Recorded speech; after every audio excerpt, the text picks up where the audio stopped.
आप सुन रहे हैं जगत गुरु तत्वदर्शी संत रामपाल जी महाराज द्वारा लिखित पुस्तक मुसलमान नहीं समझे ज्ञान कुरान का पेज नंबर 187। पूज्य कबीर साहेब से प्रार्थना हुई।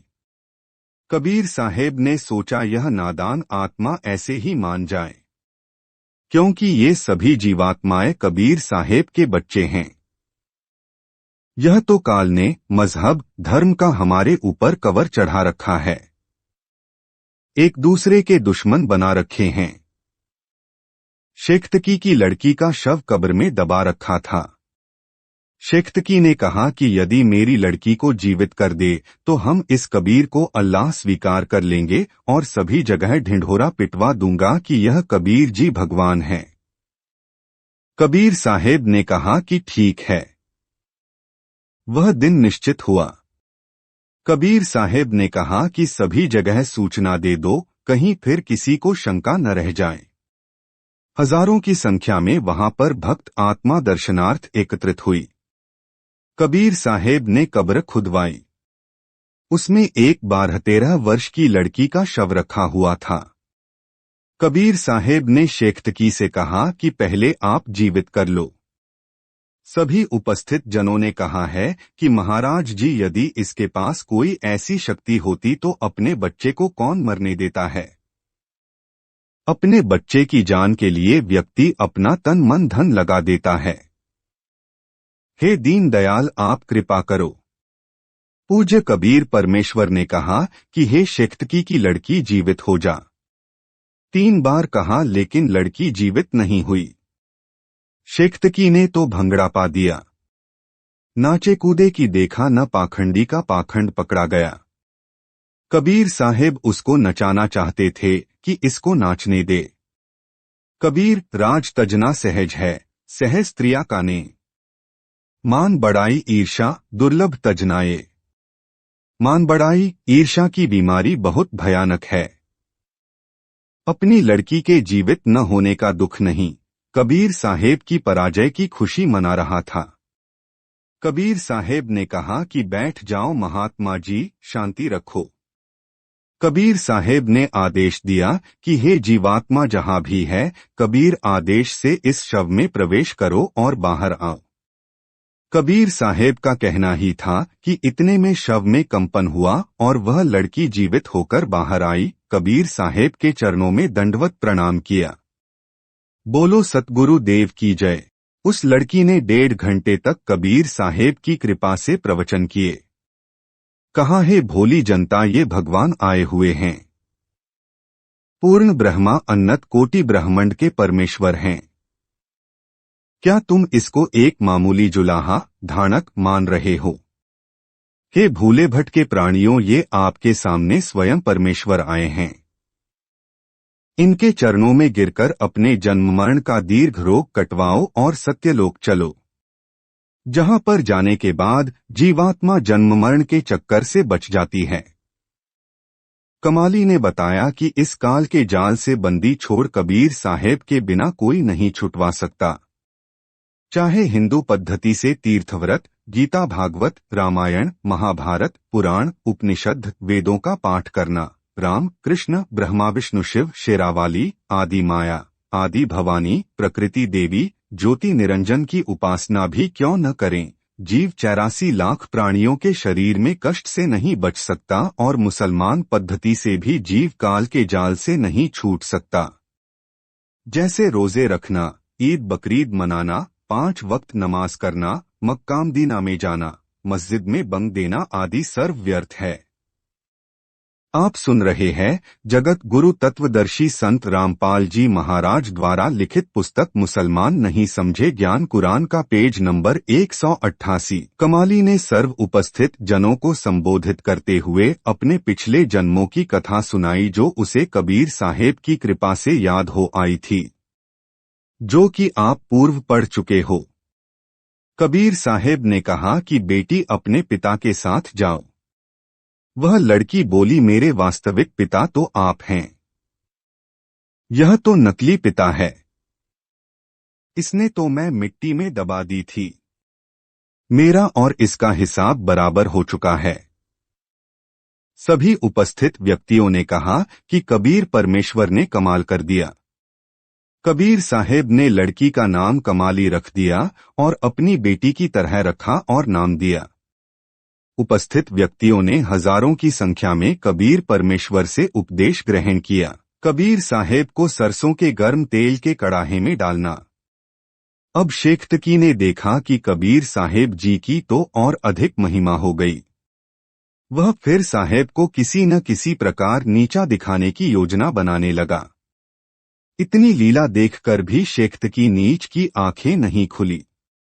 परमात्मा सामने थे, परंतु मानबड़ाई वश स्वीकार नहीं कर रहा था। कुछ दिनों पश्चात फिर शेख तकी ने मुसलमानों को इकट्ठे किया और कहा कि यह कबीर कोई जादूगर है। हम इसकी एक और परीक्षा लेंगे। हजारों की संख्या में मुसलमान शेख तकी के साथ राजा सिकंदर के पास गए तथा कहा कि हम इस कबीर को उबलते सरसों के तेल के कड़ाहे में डालेंगे। यदि यह नहीं मरा तो हम इसको भगवान मान लेंगे। सिकंदर लोधी घबरा गया कि कहीं ये मेरे राज को न पलट दें। कबीर साहेब के पास गया और प्रार्थना की कि महाराज जी, मैं आपको यहाँ पर लाया तो था सेवा करने के लिए, लेकिन मैंने तो आपको दुखी कर दिया दाता। कबीर साहेब ने पूछा कि क्या बात है राजन? सिकंदर लोधी ने कहा कि साहेब, आप तो जानी जान हो, शेख तकी ऐसे ऐसे कह रहा है। कबीर साहेब जी बोले, राजन कोई बात नहीं, इन्होंने तो मुझे खत्म करना ही है। आज नहीं तो कल करेंगे। आज ही टंटा कट जाए तो बहुत अच्छा। कबीर साहेब ने कहा कि कह दे उनको कि तेल गर्म कर लेंगे। कबीर साहेब जी सोचते थे कि यह नादान शेख तकी ऐसे ही मान जाए। सिकंदर लोधी ने शेख तकी से कहा कि कर लो तेल गर्म। शेख तकी ने बहुत मोटी मोटी लकड़ी लगाकर तेल के कड़ाहे को बहुत उबाल दिया और कहा, इस कबीर को उठाकर इसमें डाल दो। कबीर साहेब बोले कि शेख जी, यह कष्ट भी क्यों कर रहे हो, मैं स्वयं ही बैठ जाऊंगा। पूज्य कबीर साहेब जी उस उबलते तेल के कड़ाहे में प्रवेश कर गए। केवल गर्दन बाहर दिखाई दे रही थी। शेष शरीर उस उबलते हुए तेल में था। कबीर साहेब जी आराम से बैठे थे, जैसे ठंडे पानी में बैठे हों। शेख तकी ने कहा कि यह जंत्र मंत्र जानता है, इसने इस तेल को ठंडा कर दिया है। यह वैसे उबलता हुआ दिखाई दे रहा है। सिकंदर लोधी ने सोचा कि कहीं सचमुच यह ठंडा हो गया हो। सिकंदर ने परीक्षण के लिए उस उबलते हुए तेल के कड़ाहे में उंगली देनी चाहिए। आप सुन रहे हैं जगत गुरु तत्वदर्शी संत रामपाल जी महाराज द्वारा लिखित पुस्तक मुसलमान नहीं समझे ज्ञान कुरान का पेज नंबर 189। कबीर साहेब ने कहा कि राजा, इसमें उंगली मत देना, कहीं इस बावली बूझ के चक्कर में आकर हाथ नष्ट करवा ले। यह इतना गर्म है कि उंगली ढूंढी नहीं मिलेगी। सिकंदर ने सोचा कि जब कबीर साहेब जी तेल में बैठे हैं तो तुझे क्या होगा। यह सोचकर मना करते करते उस उबलते हुए तेल के कड़ाहे में उंगली दे दी। जितनी उंगली तेल में गई थी उतनी कटकर अलग हो गई और राजा दर्द के मारे बेहोश हो गया। कबीर साहेब ने सोचा कि यह नादान बादशाह इस ईर्ष्यालु शेख तकी के चक्कर में मरेगा। कबीर साहेब तेल के कड़ाहे से बाहर आए। सिकंदर को होश में लाया गया। इतनी पीड़ा थी कि फिर बेहोश हो गया। कबीर साहेब ने उंगली को पकड़कर पूरा कर दिया। बादशाह सिकंदर सचेत हो गया। सिकंदर ने क्षमा याचना करते हुए कहा कि मुझे माफ कर दो दाता, मेरे से गलती हो गई। कबीर साहेब ने कहा कि राजन, आपका दोष नहीं है। काल नहीं चाहता कि मेरे बच्चे मुझे पहचान लें। शेख तकी द्वारा कबीर साहेब को गहरे कुएं झेरे में डालना। शेख तकी ने देखा कि यह तो ऐसे भी नहीं मरा। मुसलमानों को पुनर्इकट्ठा किया और कहा कि अब की बार इस कबीर को कुएं में डालकर ऊपर से मिट्टी, ईंटें और रोड़े डाल देंगे, तब देखेंगे यह कैसे बचेगा। भोली जनता तो जैसे पीर जी कहे वैसे ही करने को तैयार थी। शेख्तकी ने सिकंदर लोधी से कहा कि हम इसकी एक परीक्षा और लेंगे। सिकंदर ने पूछा कि क्या परीक्षा लोगे? शेख्तकी ने कहा कि हम इसको झेरे कुएं में डालेंगे और फिर देखेंगे कि वहां से कैसे जीवित होगा। अब इतनी लीला देखकर भी राजा का अपने मालिक पर विश्वास नहीं बना। नहीं तो धमका देता कि जा कर ले तूने जो करना है, मैं नहीं दुखी करूं अपने भगवान को। फिर देखता उसका राज्य जाता या और मौज हो जाती। राजा ने सोचा कहीं मेरा राज्य न चला जाए। सिकंदर लोधी राजा ने साहेब से प्रार्थना की कि यह शेख्तकी तो नहीं मानता और आज ऐसे ऐसे जिद किए हुए हैं। पूज्य कबीर साहेब जी ने कहा ठीक है, कर लेने दे इसको जो यह करे, मेरा भी टंटा कटे। मैं भी दुखी हो लिया। कह दे कि तूने जो करना है कर ले। शेख्तकी कबीर साहेब जी को बांध जूड़ कर ले गया और जाकर गहरे झेरे कुएं में डलवा दिया। वहां पर हजारों व्यक्तियों को इकट्ठा किए हुए था। बहुत गहरा अंधा कुआं जिसमें पानी गंदा और थोड़ा सा पड़ा था और ऊपर से मिट्टी, कांटेदार छड़ी, गोबर, ईंट आदि से 150 फुट ऊंचा पूरा भर दिया। फिर शेख्तकी हाथ मुंह धोकर सिकंदर लोधी के पास गया तथा कहा कि राजा कर दिया तेरे शेर को समाप्त। उसके ऊपर इतनी मिट्टी डाल दी है कि अब किसी भी प्रकार बाहर नहीं आ सकता। सिकंदर लोधी ने पूछा पीर जी आप किसकी बात कर रहे हो? शेख्तकी बोला कि तेरे गुरुदेव कबीर की। उसको आज हमने समाप्त कर दिया है। सिकंदर ने कहा कि पीर जी पूज्य कबीर साहेब जी तो अंदर कमरे में बैठे हैं, वे तो कहीं पर गए ही नहीं। आप सुन रहे हैं जगत गुरु तत्वदर्शी संत रामपाल जी महाराज द्वारा लिखित पुस्तक मुसलमान नहीं समझे ज्ञान कुरान का पेज नंबर 190। शेख्तकी ने अंदर जाकर देखा तो पूज्य कबीर साहेब अंदर कमरे में आसन पर आराम से बैठे थे। शेख्तकी को तो और ज्यादा ईर्ष्या हो गई कि यह कबीर तो मारे से मर नहीं रहा। अब क्या किया जाए?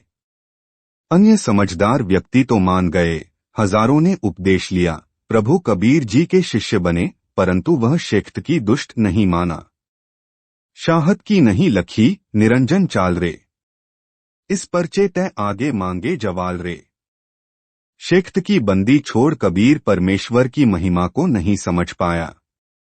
उसको चाहिए था भगवान के चरणों में गिरकर क्षमा याचना करता तथा अपना आत्म कल्याण करवाता, परंतु मानबड़ाई वश होकर साहेब का दुश्मन बन गया। शेख्तकी ने और भी बहुत से जुल्म किए। कबीर साहेब काशी लौट गए।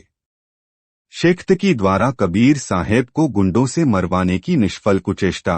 कबीर साहेब के काशी आने के बाद शेख्तकी ने सोचा कि यह कबीर तो किसी भी प्रकार नहीं मर रहा। वह कबीर साहेब को मारने के लिए रात्रि के समय कुछ गुंडों को साथ लेकर कबीर साहेब की झोपड़ी पर गया। कबीर साहेब सो रहे थे। शेख्तकी ने गुंडों से कहा कि इसके टुकड़े टुकड़े कर दो। गुंडों ने तलवार से पूज्य कबीर साहेब जी के टुकड़े टुकड़े कर दिए और अपनी तरफ से मरा हुआ जानकर चल पड़े। जब वे झोपड़ी से बाहर निकले तो पीछे से कबीर साहेब ने उठकर कहा कि पीर जी दूध पीकर जाना, ऐसे थोड़े ही जाते हैं। शेख्तकी व उसके गुंडों ने सोचा कि यह भूत है, वहां से भाग गए। उन गुंडों को तो बुखार हो गया, कई दिन तक बुखार नहीं उतरा। कबीर साहेब उनके पास गए और उनको ठीक किया तथा कहा कि यह पीर तुम्हें मरवाकर छोड़ेगा, यह तुम्हें गुमराह कर रहा है।